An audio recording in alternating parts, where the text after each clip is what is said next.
Hey, this is Yin here. A lot of my friends is also doing the Hellbender this year, and I reached out to them. I came up with 5 questions to ask all of them, including myself, to see what their response is, and here it is.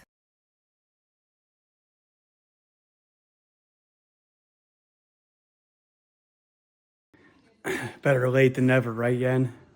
All right, first question is what drew me to this race? For me, this is just in my mind getting back, not getting back, retaliating and forging ahead to complete URA 100, which was my first DNF since my first 100 plus attempt. So this is just making a promise that I'm going to fulfill that rebound. Hi, my name is Joel Tagus. I'm 38-year-old marathoner slash ultra marathoner, and this week's Hellbender. So what drew me to sign up for this 100 miler and what makes this one special? So I've only done 200 milers previously in the last year and a half. The first one was Beast of the East, which I can blame Ken Height and for getting me involved in ultras in the first place. He dragged me down to get me through my first 100 miler, and Yen was pacing him, and we got to spend all 100 miles of the race together. So every year I try to sign up for a big mountainous ultra for a good excuse to go somewhere that's beautiful and challenging. So last year was Bighorn 100 miler in Wyoming, and this year's Hellbender. It's a Hard Rock 100 qualifier, a Western States qualifier, so kind of checks all those boxes. Also get some UTMB points. So those are all future races I'd like to run as well. And what makes this one special, I think being in the third one, I actually have some confidence going into this one. Had a really good training block, and I think this will be the first one I can actually hopefully be racing in and not just hoping to finish. So I signed up for Hellbender this year. It was a pretty easy sign up because I wanted to do a 100 miler and a mountainous one. And after the storm, that Run 828 Foundation was able to clean up the trails and come up with a new route. And I thought it was pretty obvious that this is the right choice to do. To go back in the mountains and to run on the home trails. I dropped from Hellbender a couple years back, and it's always been on my mind that I want to go back and do it and finish it. So I'm ready to go back out there and just enjoy the mountains. They are the home trails. I can train on them. I know pretty much every aspect of this course. My friends will be out there pacing. My family will be out there crewing. It'll feel kind of like a homecoming. So pretty stoked this year for Hellbender. It was an easy choice. So I'll try to do a little recording and not fall. Do nothing stupid, right? Hellbender was on my radar back in 2020, and then it got canceled because of COVID. So I've been wanting to go back. I just had like other races on the horizon, so I decided to go ahead and put in for it again. And anyway, I finally get to do it. It's one of those races that I would tell you plays to my strengths because I love climbing, love mountains, I love views, love rough terrain. So yeah, it's all the things I like. My friend Ken signed up for the race, and he asked me, do I want to do it with him? And I've been doing a few races with him, like the Crew Jewel and the URA 100. And this one was closer, so I decided to join him. And it's also a Hard Rock qualifier in a Western state, so that was a bonus. And what's so special about this race? This race is actually my first mountain 100 miler finish in 2022. All the other races was like more flat around the area, and it was the very first one that I did, so that was special for me.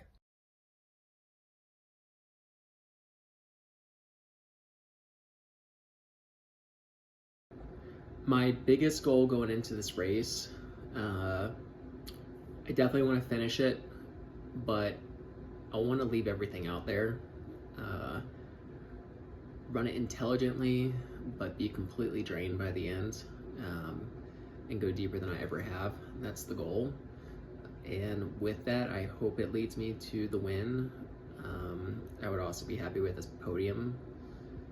I think realistically, with the weather that's coming, I could potentially run a sub 20. Really good day, I'd be curious, but maybe a sub 19 would be like a phenomenal day. But yeah, I want to finish and leave everything out there. Race intelligently, but don't hold back. So what's my biggest focus going into this race? So yeah, the first 200 milers, I felt like it was just really gaining experience, making mistakes and learning. There's a huge learning curve for these longer events I've found. I come with more of a road running background. We're doing road marathons the previous 4 years, really only getting to trail running the last 2 years. So it's been a big transition and one that I've been humbled by, but also, you know, I feel like this is as healthy, this is as big a training block as I've put in for a race of any kind, both mileage and time on feet. And this is the healthiest I've been going into an event as well. So I'm pretty excited to, you know, hopefully be running towards the front, and hopefully get under 24 hours would be a goal for this race. My main focus of the race is run steady, get the nutrition in, finish the race, and don't get injured. So going into this race, my main goal, number one, and I'm just going to put this out there, is to podium. So I would really love to be in the top 3 for females. Next, I mean, if we're just going to start putting things out there, I would really love between either top 10 or 15 overall. Now, can it happen? Who knows? These races are always so unpredictable because you just never know how people are going to show up on the day of the race, right? So anyway, just throwing it out there. I'm really going to work according to my strengths, like I said, remain very consistent, because apparently that's my thing. Maybe consistent to a fault. But when I talked to my coach yesterday, one of the things we emphasized was the possibility of also taking a few risks. So, hey, it may be, you know, getting ahead of somebody who I think maybe, you know, if I can sustain a good effort after doing that, we're just gonna go for it, right? So, and of course, there's the goal of, I think primarily, I just want to meet a lot of people. I want to talk to people. I want to just get to, you know, hear some life stories of how people got to this point in their life where they thought this was a good idea. So I think that's always a lot of fun. My biggest focus going into Hellbender 100 is the experience for me. There's definitely something special for me about the area that's in the northern aspect of South Carolina, bordering North Carolina and those mountains. To do this race is definitely a gift, and to just be able to do 100s in general is a gift.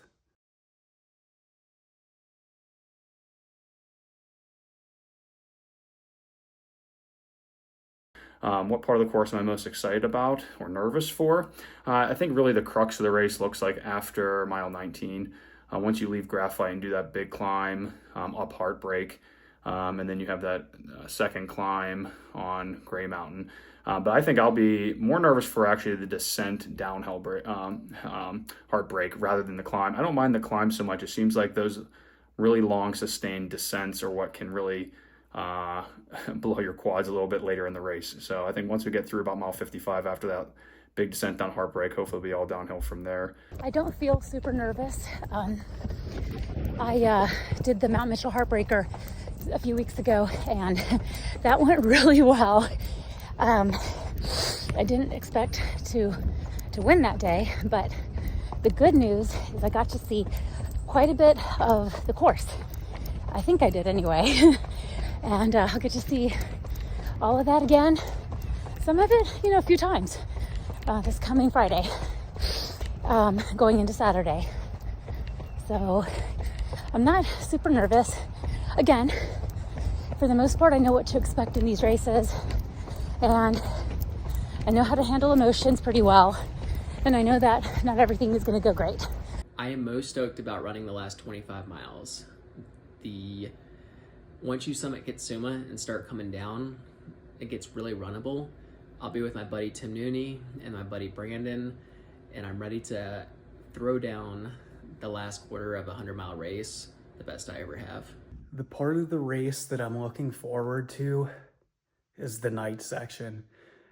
I can't really explain why, but one of my biggest draws to doing 100-mile races is the overnight. There's just something about that. I think primarily it's just being out in the middle of the woods, in the middle of nowhere, and then even having opportunities to just randomly stumble into other runners. There's the loneliness in that feeling is indescribable. I really appreciate it. So I'm really excited for the climbing and the descent in this race. There's a lot of them, and I haven't been able to train up on the climbing, and that's something that I normally struggle about. So really want to see what I can do in the shape that I'm in.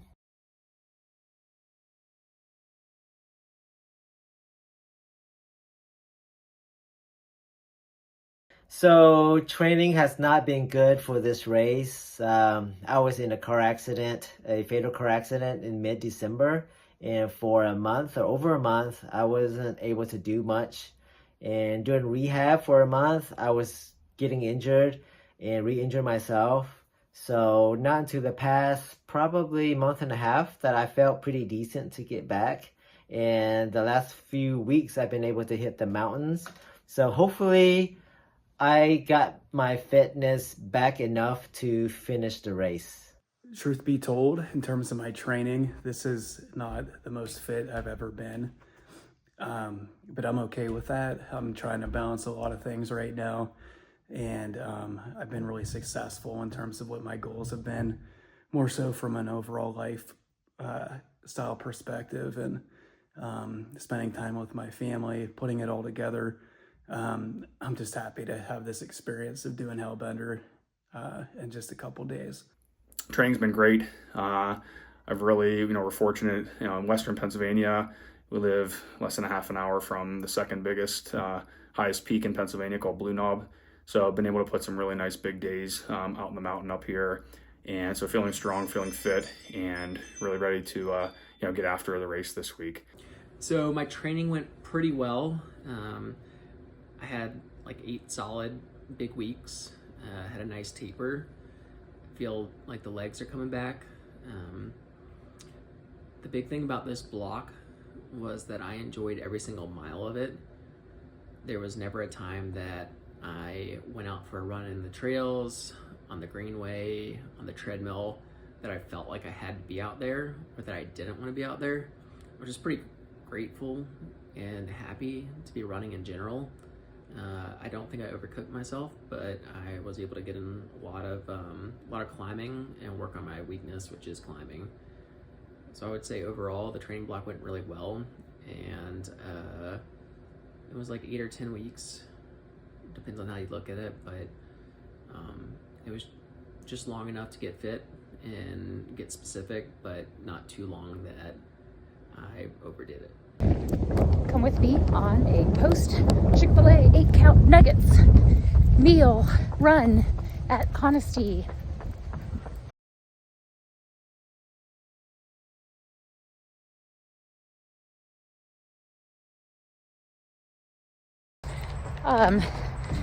When you hit low points in a race, my first inclination anyway is to eat. Take a gel. Like, my goal is always to get that, really hit that on the front end, because if you don't, you can start feeling really bonky, and that really messes with your brain. So I always want to kind of get ahead of those weird little things in my head that tell me that I'm not doing well or that I'm feeling really crappy. And big way to do that is to stay on top of your nutrition. So, yep, rule number one is that. So that's what I'll do. But also little mantras like, you're strong. This is what you do. Girl, this is what you do. You go and you enjoy yourself in the forest. You love it out here and you paid and you chose to do this. So those are things that I tell myself pretty often, kind of just to help me get out of little funks. But, you know, again, knowing that it is going to happen at some point. It's 100 miles. How will I forge ahead during the low points? For me, it's just knowing what to expect when you're in that feeling of low, and just anticipating that each mile feels like 4 miles while you're in that mindset, being okay with that, and then just knowing that as long as you can keep one foot in front of the other, you're okay to continue the race. And so what's my go-to strategy when things get low on the trail? Really, I think just being grateful. I think anyone who's signing up for a 100-miler, if you're not signing up to get to that place where you are suffering, these races really strip you down. They really strip the stud down to the studs, really. It's almost like a total reset for me. Each time you get to participate in these events, kind of like raw emotions you don't really get anywhere else, and you can't hide out in the trail. It really strips you bare and gets to, really shows you who you are, and hopefully grow as a person in this one too. So can't wait to get out there. See you guys in a few days. So my go-to strategies for low points is to kind of identify why I might be having a low point. So it could be hydration, electrolytes, nutrition, so getting some calories down. Could be I need more caffeine, and I could just be low, could be overcooked, maybe a little hot. So I think the strategy is just to kind of assess and think about what might be causing the issue. And if it's just naturally a low point that is unavoidable, I will be using music for one of the first times ever on a trail or in a race. So I'll have that, and for the last 45 miles, I'll be running with my friends, and I will count on them to pull me out. When I hit the lows in a race, a lot of times I just trying to tell myself, can I put one foot in front of the other? And if I can, then I just keep on going. And understanding that the lows don't last forever and the highs don't last forever. So whatever you're going through, that is going to go away. And as long as you're keep trucking and moving forward, do the best you can. That's all that matters. In the end, sometimes we have to grind it out and just have to suck it up and go, as long as you're not injured. So as long as I'm not injured and I can move, I'm going to keep going.